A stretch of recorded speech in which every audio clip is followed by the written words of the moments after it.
சொல்லுங்க நீங்கள். இப்போ ரெண்டையும் மிக்ஸ் ஆகிடுச்சு. கையே போடாமல் நம்ம இதை அழகாக எடுத்து வச்சுக்கணும். இது எனி டைம் நம்ம கலந்து குடிக்கலாம்.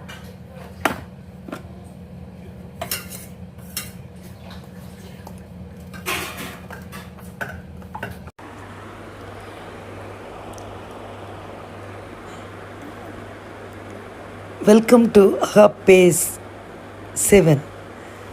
நம்ம இன்னைக்கு பார்க்க போகிறது இதுக்கு வாயான பொருள் நெஞ்செரிச்சல், ஓமம் பாருங்கள். இதிலேருந்து உடனடி நிவாரணி சீரகம் ட்ரை பண்ணி பாருங்கள். அதுக்கு கண்டிப்பாக நிச்சயமாக உங்கள் நிவாரணம் கிடைக்கும். பற்ற வச்சுக்கிறோம். இதுக்கு பேர் கடாய் நல்லா காஞ்ச உடனே ஓமம் ஓமத்தை போட்டு பொடி. இதை எப்படி பண்ணுறதுன்னு பார்க்கலாம். ஓமம் வறுப்படணும். நல்ல ஒரு வாசனை வருங்க. கருகக்கூடாது, ரொம்ப செவக்கவும் கூடாது. ஒரு மாதிரி வெடிக்கும். நல்ல ஒரு ஃப்ளேவர் கிடைக்கும். அந்த அந்த வாசனையே ரொம்ப நல்லாயிருக்கும். நல்ல ஒரு வாசனை வந்த உடனே ஆஃப் பண்ணிவிடுங்க. நல்ல கடைகளில் வாங்குங்க, அல்லது நல்ல பிராண்டடாக வாங்கிடுங்க. அல்லது அதில் மண் இருக்கும், நோம்பி அதை க்ளீன் பண்ணிட்டு தான் பண்ணணும்.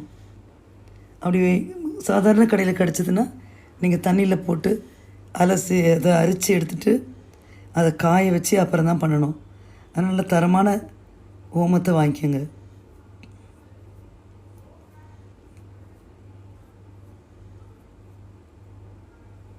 இப்போ ஓமம் பாருங்கள் லைட்டாக செவக்க ஆரம்பிக்குது.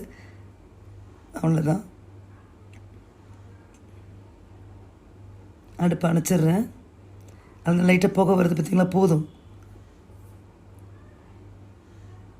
இப்போ மாற்றிடுறோம்.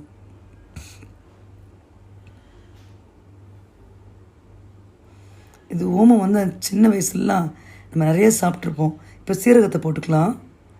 அதே மாதிரி தான் சீரகம் செவக்கக்கூடாது. லைட்டாக வெடிக்க ஆரம்பிக்கும். அந்த சீரகத்தோட நல்ல ஒரு அரோமா, நல்ல ஒரு ஃப்ளேவர் அப்படியே வரும். உடனே எடுத்துருங்க, உடனே அடுப்பை அணைச்சிருங்க. இந்த ஓமம்ன்றது நம்ம சின்ன வயசில் ஓம வாட்டர்னு அந்த காலத்துலேயே நம்மளுக்கு கொடுத்துருக்காங்க. ஓமத்தண்ணி கொடு பிள்ளைங்களுக்கு அப்படின்ட்டு. வயிறு ஏத்தமாக இருந்தால், ஒரு மாதிரி செரிமானம் கோளாறாக இருந்தால், ஒரு மாதிரி வாய்வு பிரச்சனை இருந்ததுன்னா, ஏப்பம் வட்டிகிட்டே இருந்தாங்க அப்படின்னா, இந்த மாதிரி டைம்லலாம் உடனே நம்ம ஓம வாட்டர்னு கடையில் போய் வாங்கிட்டு வந்து குடிப்போம். இப்போல்லாம் அது கிடைக்கிறதில்ல. ஆனால் அதை விட நம்ம வீட்டில் செய்கிறதாங்க ஹைஜீனிக்காக இருக்கும். ஏன்னா நான் பார்த்துருக்குறேன் அந்த ஓம வாட்டர் எப்படி செய்வாங்கன்னு. அதனால தான் சொல்கிறேன். இப்போ சீரகம் வறுபட்டுடுச்சு, எடுத்துடுறோம். பார்த்திங்களா, செவக்கவே கூடாது. ஏன் இதை வறுக்கிறோன்னா அந்த பொடி டக்குன்னு ஆகும், நெக்ஸ்ட்டு கெடாமல் இருக்கும். அதுக்காக தான். பார்த்திங்களா, வறுத்தாச்சு. இதுதான் இதனுடைய.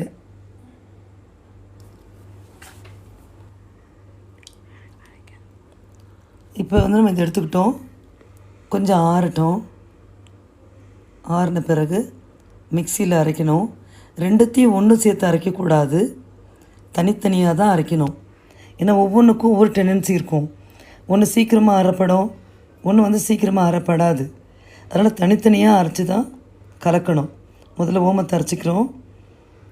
திறக்கும் போது பார்த்து திறங்க.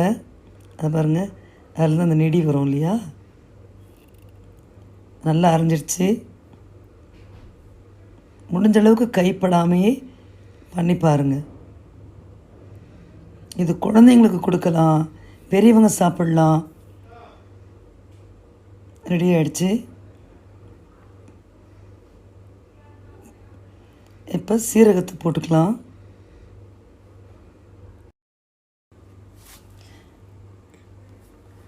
இப்போ சீரகத்தை போட்டுட்டோம். சீரகத்தை அரைச்சி எடுத்துருவோம். இது ரொம்ப சிம்பிளுங்க. இது பார்க்குறதுக்கு இதெல்லாம் போய் சொல்கிறாங்களே அப்படின்னு நினைப்பீங்க. ஆனால் நீங்கள் பாருங்கள், இதை பண்ணி பொடி பண்ணி நீங்கள் வீட்டில் வச்சுக்கோங்க. இது எவ்வளோ யூஸ்ஃபுல்னு சொல்லிட்டு உங்களுக்கு தெரியும். சார் இது ரொம்ப ஈஸியானது, நம்ம பண்ணாமல் போயிட்டோமே நினைப்போம். இப்போ ரெண்டுத்தையும் ஒன்று சேர்த்து ஒரு மிக்ஸ் பண்ணிக்கலாம் அரைச்சி. சரிங்களா?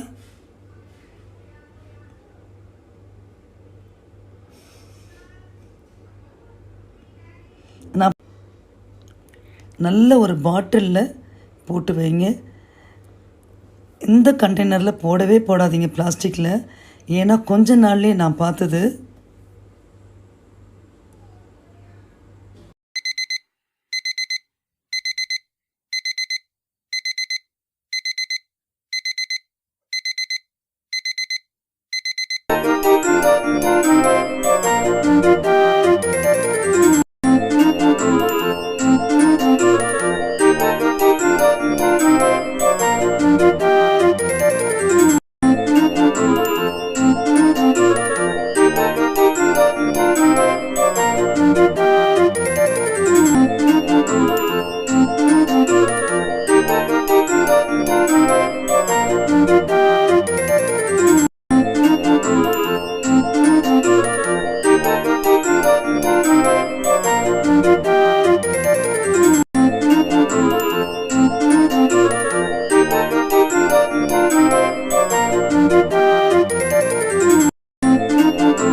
பாட்டிலில் போடுங்க, பிளாஸ்டிக் கண்டெய்னரில் போடாதீங்க.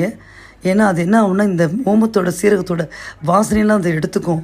அப்புறம் பார்த்திங்கன்னா மண் மாதிரி ஆகிடும். ஒரு விதின் ஒரு 2 வீக்ஸில் பார்த்திங்கன்னா அது மண் மாதிரி ஆகிடும், அதனுடைய ஃப்ளேவரே இருக்காது. அதனால் இது வந்து பாட்டில் கண்டெய்னரில் போட்டு வச்சு தான் யூஸ் பண்ணணும். அதை ஃபாலோ பண்ணிக்கோங்க. இது உங்களுக்கு பிடிச்சிருந்ததுன்னா இந்த சப்ஸ்கிரைப் பண்ணுங்கள். இது உங்களுக்கு பிடிச்சிருந்ததுன்னா சப்ஸ்கிரைப் பண்ணுங்கள், லைக் பண்ணுங்கள், ஷேர் பண்ணுங்கள், எனக்கு கமெண்ட்டில் தெரியப்படுத்துங்க.